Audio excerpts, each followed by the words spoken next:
Pessoal, bom dia, boa tarde, boa noite para você que acompanha a nossa disciplina de História da Engenharia Química.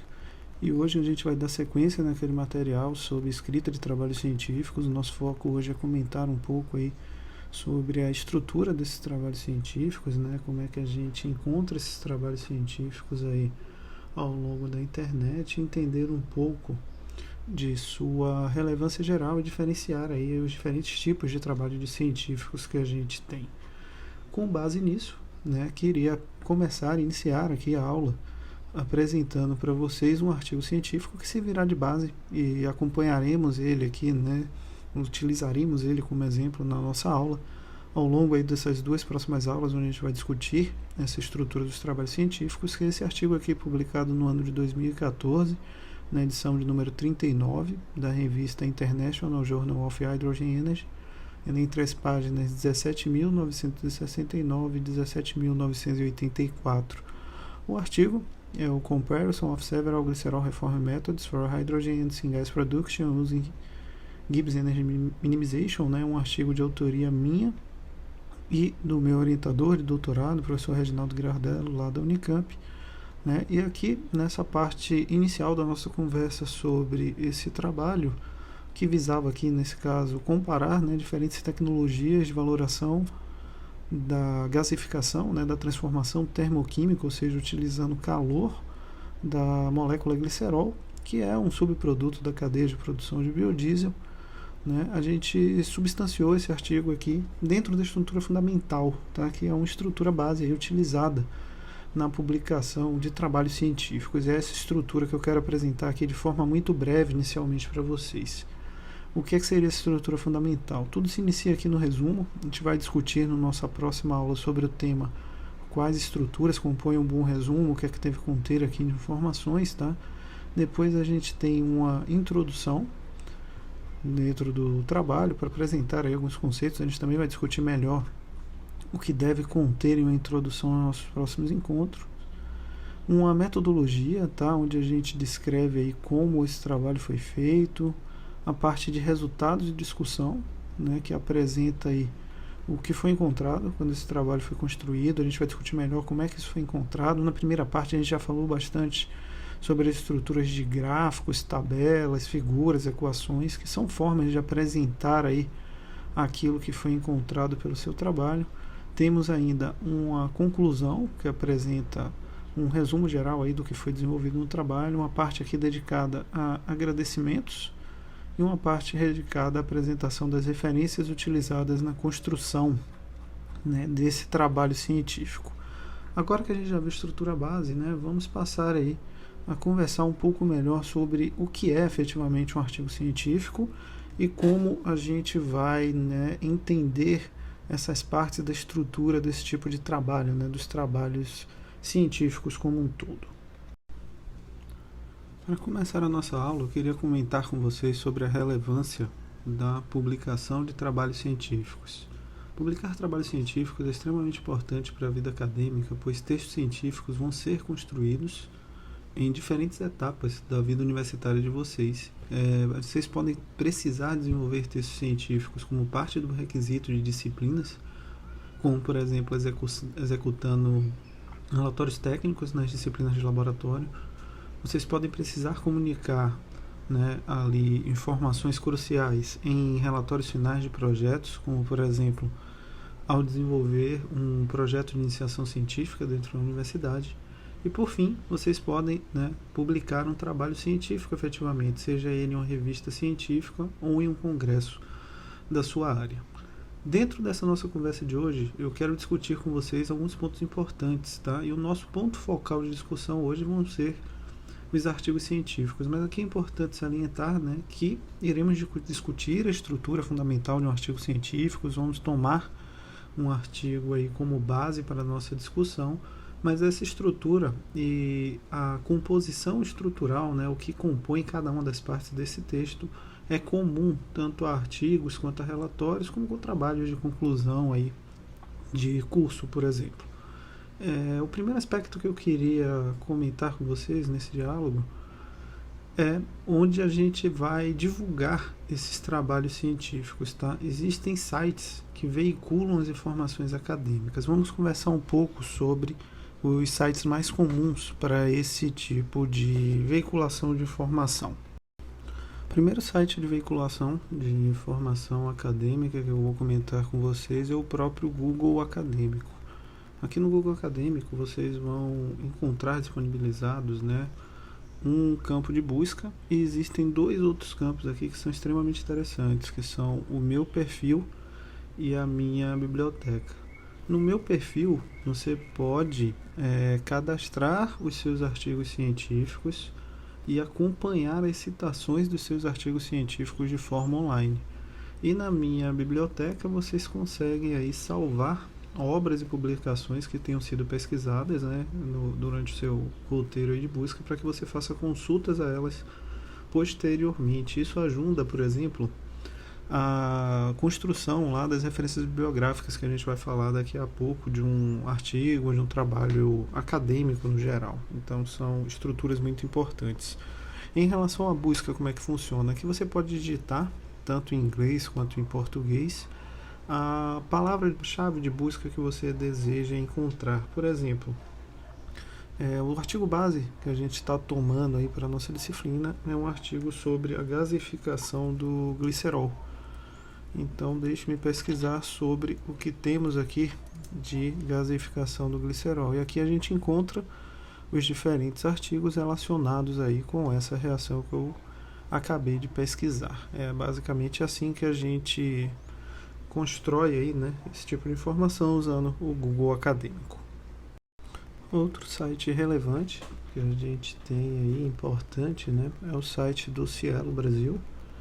O site do Cielo, ele funciona, né, como uma biblioteca de acesso livre para publicação e pesquisa científica.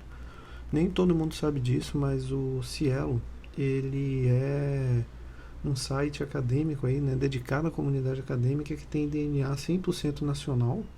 Isso porque ele é uma proposta de iniciativa da Fundação de Amparo à Pesquisa do Estado de São Paulo, a FAPESP, né? E ele se trata de um site aí com uma distribuição interessante de informações para diferentes áreas.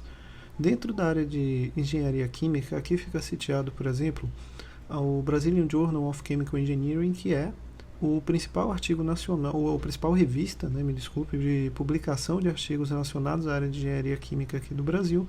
Clicando aqui, né, você consegue ver as versões, né, as edições, diferentes edições da revista e o conteúdo publicado em cada uma dessas edições. Então é uma revista muito interessante, né, com um DNA também 100% nacional, que publica conteúdo relacionado à engenharia química como um todo. De posse aí da Elsevier, a gente tem a base de dados do Scopus, que é um repositório de acesso restrito a assinantes. Ele trata-se de um acervo composto aí por cerca de 19 mil obras reunidas, e que compila aí informações de mais de 5 mil editoras de todo o mundo. Dentro ainda do site a gente tem a cobertura de cerca de 16.500 revistas do tipo peer-reviewed, né, que são revistas onde os trabalhos que são publicados passam por revisão por pares independentes, ou seja, mais de uma pessoa avalia a qualidade e o mérito técnico-científico daquele trabalho, né? E todo esse processo é anônimo, de forma a garantir aí o sigilo e a relevância, né, da escolha e da determinação da qualidade científica desses trabalhos. O Scopus, ele também funciona como uma espécie de cadastro geral de autores, tá? Vocês podem encontrar aqui, né, vou fazer uma pesquisa aqui em nome do meu orientador, o professor Reginaldo Girardello, e aqui vocês podem encontrar, né, o perfil desses pesquisadores e, dentro desse perfil, características da produção científica desse autor. Aqui, por exemplo, você encontra a quantidade de citações ao longo dos anos desse autor, a quantidade de trabalhos científicos publicados, né, de documentos publicados por esse autor. Aqui no canto você tem um resumo geral da quantidade geral de documentos, da quantidade de citações e do índice H, que é o índice de representatividade de qualidade de pesquisa. Dentro aqui ainda encontramos ao longo dos anos os principais tópicos de contribuição do autor, né? Nesse caso aqui a gente tem a parte de síntese Fischer-Tropsch, a parte de biomassa, a parte de adsorção, E descendo um pouco mais, encontramos os documentos associados aí com o desenvolvimento de pesquisa desse autor. Um outro site que também é de propriedade da Elsevier e que é bastante interessante é o site da Science Direct. Né? Dentro desse site, é uma página web, né? Vocês podem pesquisar aí por um extenso acervo de produção acadêmica e científica. Nela, por exemplo, temos catalogados hoje mais de 2,5 mil revistas científicas e aproximadamente 30 mil e-books. Tá? E aqui a gente tem esse material compilado basicamente em 4, né, seções principais, que são a parte de ciências sociais e humanas, ciências da saúde, ciências biológicas e a parte que efetivamente interessa para a gente, que é a parte de ciências físicas e engenharia. Todos os materiais que estão aqui disponibilizados possuem acesso livre para o resumo dos trabalhos, tá? E se você quiser acesso à íntegra desses documentos, esse acesso é pago. A boa notícia é que com o link UFMA, né, de vocês, que vocês acessam o sistema do SIGA, vocês têm acesso a boa parte do material aqui disponibilizado dentro do Science Direct. Basta fazer o login aqui, vocês entram em acesso acadêmico e conseguem pegar algumas coisas dentro desses materiais. Mais uma vez, vou fazer uma pesquisa aqui dentro da temática de pesquisa do nosso artigo base, que é a gasificação em água supercrítica do glicerol, e com o nome do meu orientador, e a gente pode encontrar aqui, ó, o trabalho base que a gente está usando aí, né, como referência para esse entendimento da estrutura de um artigo científico. Então, temos aí mais uma vez uma forma interessante de compilação de informações e conhecimentos dentro dessas diferentes, né, estruturas que a gente tem para pesquisa de banco e base de dados. Temos ainda alguns outros portais, tá, que eu vou citar aqui brevemente, sem comentários mais avançados sobre eles, como por exemplo o Periódicos CAPES, que é um portal aí bem interessante, que compartilha algumas informações sobre pesquisa, principalmente nacional. Temos a Biblioteca Digital Brasileira de Teses e Dissertações, que é o site do BDTD, né, que é um site aí que compila informações publicadas em forma de dissertações de mestrado e teses de doutorado. Temos o CIB, que é o Sistema Integrado de Bibliotecas, que é mais um site aí também interessante. E temos um outro compilador similar ao Elsevier, né, que é o Wiley Online Library, que tem hoje também mais de 1.600 jornais e mais de 22 mil livros publicados. Tá? E dentro do Wiley a gente encontra, por exemplo, a revista ICE Journal, que é um jornal extremamente relevante, né, dentro da área de engenharia química e com ampla aplicabilidade dentro do nosso campo de conhecimento. Agora que a gente já viu onde um artigo científico pode ser encontrado, né, onde é que eles são veiculados aí ao longo da internet, eu vou passar para vocês a nossa pergunta fundamental aqui dessa aula, que é: o que é um artigo científico? O que é um trabalho científico em si? Artigos e trabalhos científicos, vocês devem imaginar que eles são produções voltadas para o desenvolvimento ou contestação de uma teoria com base em conhecimento e informações acadêmicas. Existem pessoas que acreditam que um artigo científico deve ser necessariamente redigido e conduzido por cientistas. No entanto, esse não é o critério número 1 para esse tipo de construção. Tá? O fator que deve ser considerado de forma mais relevante dentro da construção de um artigo científico, né, é que ele esteja, né, conduzido de forma científica efetivamente. E para isso a gente deve considerar 2 critérios básicos, né, 2 fatores, que seriam seguir um método científico, né, ou seja, ter uma tramitação com característica científica na condução e desenvolvimento do trabalho, e que esse trabalho científico seja efetivamente avaliado por outros cientistas. Aqui eu vou apresentar para vocês um exemplo de um artigo que foi publicado na revista Biology Letters, né, e que foi conduzido e escrito por 25 autores, e esses autores são todos crianças, tá? E eles desenvolveram, através de um método científico, um estudo onde eles observaram que as abelhas podem usar uma combinação de estruturas de cores para decidir qual flor elas vão coletar o pólen e assim acabar por polinizar, né, ali o meio que as cercam. Então é uma descoberta científica relevante dentro da área de biologia, que foi descoberta aí por crianças que ainda não são cientistas, né? Então não necessariamente a gente precisa ter cientistas na condução de um trabalho desse gênero. Um outro aspecto que eu queria comentar com vocês diz respeito à relevância dos artigos científicos, e aqui surge sempre o ponto de inflexão, né, que é: sem a ocorrência de perguntas, sem a ocorrência de dúvidas, não vai ocorrer produção científica, né? Nesse sentido, os artigos possuem importância fundamental para que a humanidade consiga encontrar respostas sobre as dúvidas que são infinitas aí, né, para diferentes áreas de conhecimento e para diferentes questões, né? O ponto focal é que, para que a pesquisa seja aplicável na prática, né, ela tem que ser validada na forma de um artigo científico, ou seja, você tem um questionamento, você constrói um conhecimento que responde àquele questionamento, e com base nisso você publica um trabalho científico onde você apresenta essa sua informação para a comunidade, né? A publicação desse trabalho, desde que ele tenha sido avaliado ali por pares, né, seja esses pares, por exemplo, a banca que vai compor o seu TCC, ou os revisores, né, que a gente já comentou ali por pares, que fazem parte do processo de revisão da publicação desses trabalhos em artigos científicos, eles vão trazer um respaldo, né, e vão gerar repercussão desse artigo na sociedade. Dessa forma, né, em resumo, essa é a relevância dos artigos científicos, né? Eles vão trazer credibilidade a descobertas antes dessas descobertas serem utilizadas em larga escala. E isso pode, né, e necessariamente vai levar à solução de problemas sociais de grande dimensão dentro de diferentes aspectos aí para a sociedade moderna. E para ser o último ponto de discussão desse nosso segundo encontro aqui sobre a escrita de trabalhos científicos, eu queria comentar com vocês sobre a diferença entre os artigos científicos, as monografias, as dissertações e as teses. A principal diferença entre um artigo científico, um trabalho de conclusão de curso, uma dissertação de mestrado, uma tese de doutorado, é basicamente a sua dimensão. Dentro dos artigos científicos, vocês vão encontrar tamanhos aí que variam entre 10 e 20 páginas. Nesse artigo base da gente, a gente está falando de 16 páginas.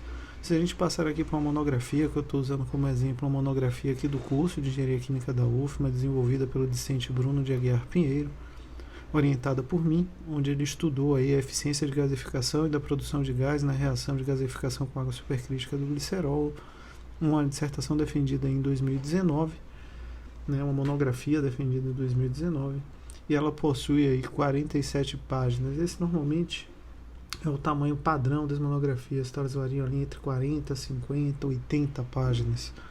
Passando para as dissertações de mestrado, a gente vai aumentando o tamanho desses documentos, tá? Que eu vou dar como exemplo também a minha dissertação de mestrado, que é incomumente grande, ela tem 344 páginas, mas isso não é o padrão, tá? Normalmente a gente está falando de trabalhos aí com em torno de 100 a 150 páginas. E quando a gente passa para as teses de doutorado, que também vou dar como exemplo a minha, né? A gente fala aqui de 381 páginas, a gente está falando aí normalmente de algo em torno de 250 a 300 páginas. Então esse aí é a principal diferença entre esse tipo de arquivo, esse tipo de documento, tá? Quem está cursando aí uma graduação, como vocês estão cursando aí a graduação em Engenharia Química, ao final do curso vocês vão precisar apresentar um TCC, um trabalho de conclusão de curso, né? Como no caso aqui da UFMA, vocês desenvolvem esse trabalho de forma individual, esse trabalho recebe o nome de monografia. Quando vocês estão, por exemplo, finalizando uma pós-graduação do tipo stricto sensu, né, vocês também têm que apresentar um trabalho de conclusão de curso, que é do tipo monografia. Entrando no mestrado, esse trabalho vai ser chamado de dissertação, e uma vez já no doutorado, esse documento vai ganhar o nome de tese. Esse trabalho, né, ele é construído, ele deve ser necessariamente construído por um acadêmico que esteja regularmente matriculado em uma instituição de ensino superior. E aqui tem outra diferença em relação aos artigos científicos, além da dimensão, é claro, né? Que nos artigos científicos, conforme a gente viu no exemplo anterior ali do estudo das abelhas conduzido por crianças, né? As pessoas que desenvolvem os artigos científicos, elas não precisam estar ligadas diretamente a uma instituição de pesquisa científica, como por exemplo uma universidade, né? Então temos aí mais uma das diferenças. Um outro detalhe, para finalizar e encerrar aqui essa aula, esse primeiro contato aí com esse tema, eu queria comentar com vocês que a gente muitas vezes não deve ficar preso àquela estrutura fundamental que a gente comentou que um trabalho científico deve possuir, né, de resumo, introdução, metodologia, resultados e discussões, conclusão e referências. Por exemplo, aqui na minha tese de doutorado, ela foi subdividida em capítulos, e cada um dos capítulos apresentado trazia, né, as informações correspondentes a um artigo científico que tinha sido publicado, né, trazendo aí as informações desse resultado. Então vou visitar, por exemplo, esse capítulo 7 que está aí da tese, né, de doutorado. Como vocês podem olhar, os resultados apresentados aqui nesse capítulo 7, eles foram publicados em uma revista. Aqui está o dado de identificação de onde o trabalho foi publicado. Tá? E aqui a gente foge um pouco daquela estrutura padrão de resumo, introdução, metodologia, resultados e conclusão. Por quê? Porque cada um dos capítulos está subdividido dentro dessa subestrutura. Então o trabalho meio que foge um pouco dessa estrutura padrão, né, de trazer todos os resultados compilados de forma igualitária. Né? Observem que aqui, ó, quando eu passo para o capítulo 8, eu repito novamente toda essa estrutura pela forma com a qual foi selecionada, né, esse modelo de apresentação dos resultados. Para esse segundo contato aqui, né, esse primeiro contato com essa parte de estrutura mais fundamental aí de trabalhos científicos, a gente vai encerrar por aqui. A gente volta então na parte 2 dessa aula, né, falando como um artigo científico é efetivamente escrito, né? A gente vai destrinchar ali aquelas partes, aqueles pormenores de cada uma dessas subpartes de um artigo de forma um pouco mais detalhada. A gente se encontra então nessa próxima aula aí da disciplina. Até lá, pessoal. Tchau, tchau.